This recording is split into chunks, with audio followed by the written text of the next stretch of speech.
আসসালামু আলাইকুম রহমতুল্লাহি বারাকাতুহু। এখন কথা বলবো ইনহেরিটেন্স ট্যাক্স নিয়ে।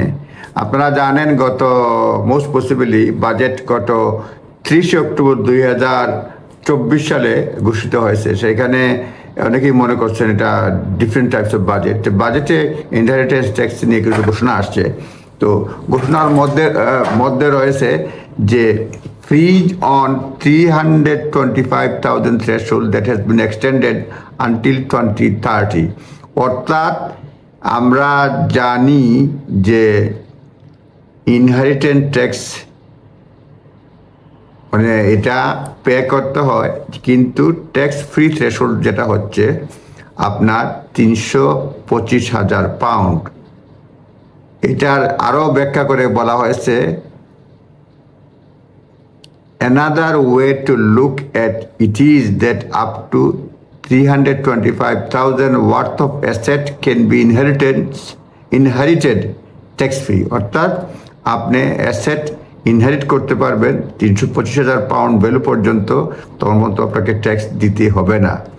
দি রেসিডেন্স নীল ব্র্যান্ড মানে রেসিডেন্স বাড়ি হলে পরে মেইন হাউস যদি হয় সেটা 175,000, অর্থাৎ which relates to passing of a main residence to direct descendant, main residence to direct descendant কে দেওয়া হয়, সেটা হচ্ছে remains at 175,000 pounds। ডাইরেক্ট রেসিডেন্টকে দিলে 175,000 পাউন্ড। সুতরাং বলা হয়েছে যে fridge on the 325,000 pounds threshold has been extended until 2030। এই যে অ্যামাউন্টটা থ্রেশহোল্ড যেটা 325,000 পাউন্ড, এটা এখন পর্যন্ত চালু থাকবে, 2030 সাল পর্যন্ত চালু থাকবে।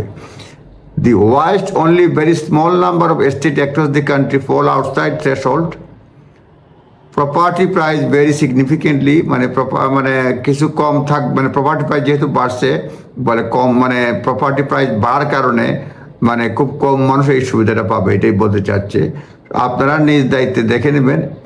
এই ভিডিওর একটাই সারমর্ম হচ্ছে 325,000 যে থ্রেশহোল্ডটা, এটা 2030 সাল পর্যন্ত এটা বহাল থাকবে।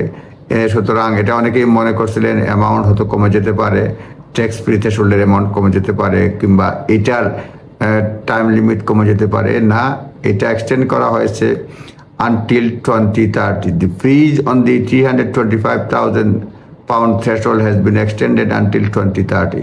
নিজ দায়িত্বে দেখে নেবেন, এটা ইনফরমেশন অনলি। নিজস্ব লয়ারের এবং ট্যাক্স অ্যাডভাইজারের পরামর্শ নেবেন। আসসালামু আলাইকুম।